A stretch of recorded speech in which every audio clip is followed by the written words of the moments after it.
Aux États-Unis, la fin du monde pour certains n'est pas une théorie, mais une certitude. Alors mieux vaut se préparer. Nous sommes à Phoenix, en Arizona. Dennis, sa femme Danielle et ses 2 enfants s'entraînent depuis des mois pour survivre. On les appelle les survivalistes. Leur vie est bien réglée. Tous les week-ends au programme, visite à l'armurerie du coin. Qu'est-ce que je peux faire pour vous? On voudrait s'exercer au stand de tir, ma femme et moi. D'accord. Dennis en est certain. Il faudra se battre pour survivre. Alors il prend ses précautions. Je pense qu'il est très important de savoir manier les armes à feu pour se protéger en cas de catastrophe. Surtout qu'ici, tout le monde est armé. Alors, t'as mis dans le mille?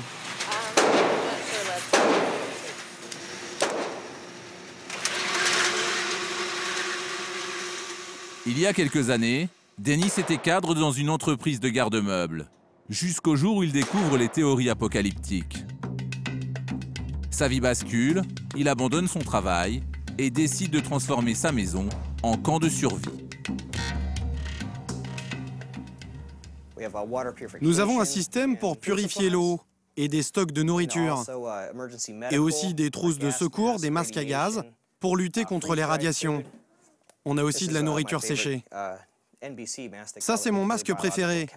Il protège des attaques nucléaires, biologiques et chimiques. En cas d'incendie, c'est vital pour ne pas respirer la fumée. Pareil en cas d'alerte chimique ou de fuite radioactive, ce masque me protégera d'à peu près tout. Chaque membre de la famille a le sien. Ses enfants, eux aussi, s'entraînent à survivre. C'est ton masque? Oui. Vas-y, mets-le. Vera, toi aussi, tu mets le tien? Oui. Kevin a un gros nez, hein. Et Vera a celui d'un éléphant. Hein, Vera? C'est un éléphant. Ils savent comment les mettre. Ils ont l'habitude. On les a bien entraînés. Mission accomplie. Toutes leurs économies sont passées. Et le plus surprenant est à l'extérieur. Sous cette grande bâche se trouvait la piscine de la famille. Dennis en a fait un jardin potager pour nourrir sa femme et ses enfants si les denrées venaient à manquer après la destruction du monde. Ce qu'on a fait, c'est qu'on a transformé la piscine en une sorte de serre. Et dedans, on a installé un jardin suspendu. On a des légumes fabuleux qui poussent toute l'année. En plus, ça demande beaucoup moins d'énergie. On utilise 90% d'eau en moins que dans une ferme classique. Ce jardin, c'est un élément essentiel pour assurer notre survie. Dennis a tout prévu pour le jour J. Il compte s'installer dans ces montagnes, à 2 heures de route. Ultime rempart face au désastre, pense-t-il. Ici, c'est un abri naturel. C'est là que nous irons si le pire des scénarios arrive. C'est un endroit parfait s'il pleut ou s'il neige, par exemple. Son abri anti-apocalypse, ce sera cette simple grotte. La famille s'y rend toutes les semaines. Ça amuse beaucoup son fils, un peu moins la petite dernière. N'aie pas peur. Papa et Kevin sont déjà dedans, tu vois bien. Oh, elle a peur. La grotte est devenue le terrain d'entraînement de la famille. Ramène les plus grosses pierres que tu trouves. On va faire un cercle avec et on va y faire du feu. Au programme aujourd'hui, comment allumer un feu sans briquet ni allumettes. Les anciens utilisaient le silex, les survivalistes, eux, ont opté pour le magnésium. Ça tient dans la main, je l'ai tout le temps dans la poche. Ça ne risque pas d'exploser. Ça va durer longtemps et en plus, on pourra faire du feu, même quand ce sera humide. Théoriquement, ça marche, mais visiblement, Dennis n'a pas encore la technique. Allez, allez, allez. C'est pas facile. On fait ce qu'on peut. C'est pour ça qu'on doit s'entraîner. Plus on y passera de temps, meilleur on sera.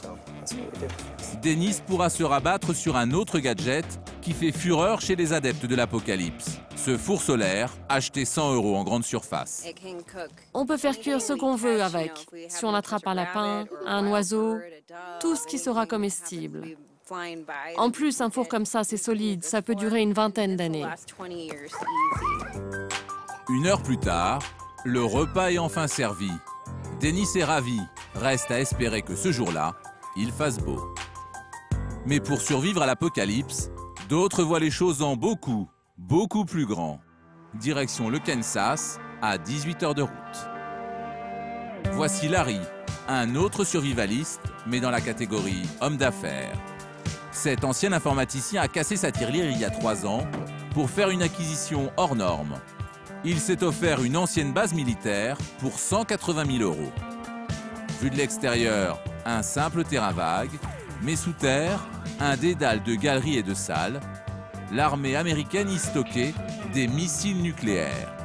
Son projet complètement fou, transformer le sous-sol en appartement.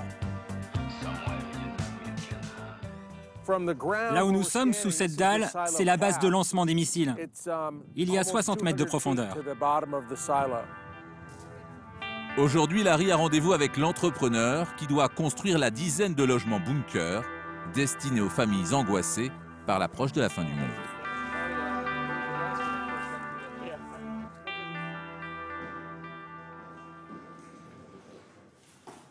Regardez le poids de cette porte en acier. Il n'y a pas d'endroit plus sécurisé qu'ici, à part peut-être un sous-marin au fond de l'océan. Les appartements seront aménagés ici, dans ce puits de lancement où étaient positionnés les missiles nucléaires.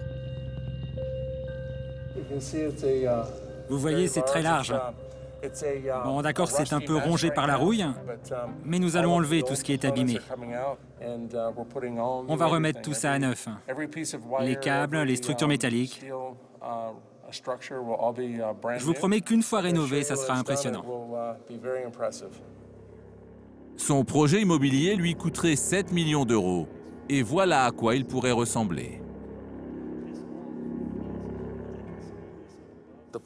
La piscine est ici au fond.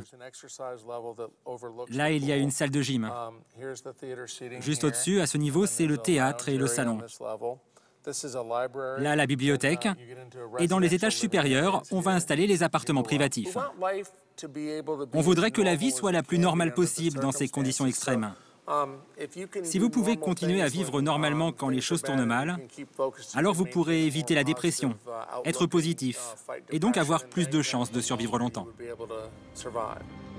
Mais le hic, c'est que Larry n'a pas l'argent pour financer les travaux. Il vend sur plan les appartements.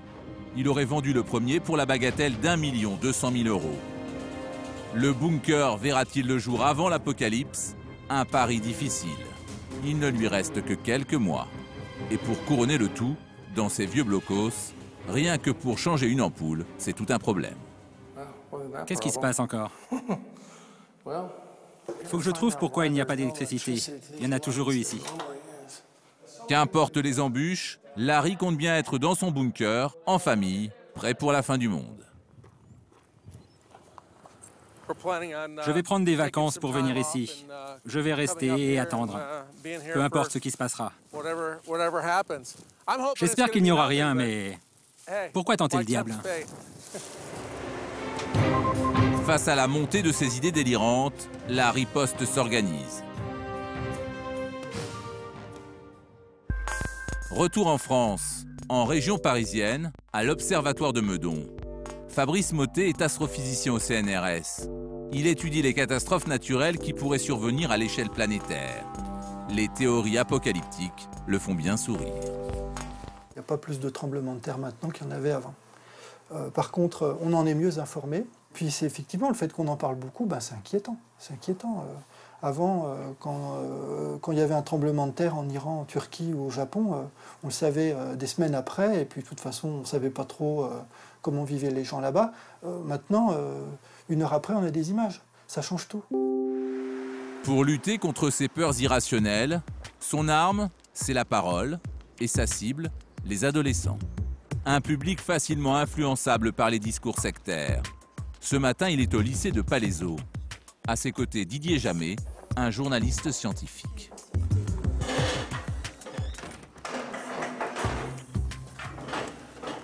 On reçoit des questions toutes les semaines de personnes qui sont vraiment au bord de l'angoisse. Non seulement il y a beaucoup de gens qui se sont fait avoir, qui ont cru de bonne foi, mais aussi beaucoup de gens que ça panique véritablement. Des gens qui sont en dépression. Des jeunes inquiets aussi parce qu'ils n'ont pas toutes les connaissances pour bien interpréter ce qu'ils peuvent lire ou entendre, notamment sur Internet. La fin du monde, c'est un terme extrêmement vague. Qu'est-ce que c'est pour vous, la fin du monde? On meurt tous, ouais. Ouais. Alors plus rien du tout. Alors vous voyez la différence? On meurt tous et plus rien du tout, c'est pas la même chose. Donc vous voyez que ce sont des notions très vagues et qu'il faut préciser. Les élèves n'arrivent pas toujours à faire la différence entre prophéties délirantes et théories scientifiques. Ils pourraient vite tomber dans les griffes d'un gourou. Il faut faire très attention à ne pas se faire piéger. C'est-à-dire quelqu'un qui veut vous convaincre, dans un discours, il va commencer par vous raconter des trucs vrais et passionnants. Et puis à un moment, ça va partir. Et ça va partir dans le délire sur des trucs que vous ne savez pas, que parfois lui-même, la personne qui parle, ne maîtrise pas, mais il mélange la vérité scientifique et le démarrage dans le délire. Et c'est là qu'il faut faire attention. Fin du cours, une étape de plus vers une sensibilisation de ce phénomène. Pour ces scientifiques, il devient urgent d'agir en France pour calmer les esprits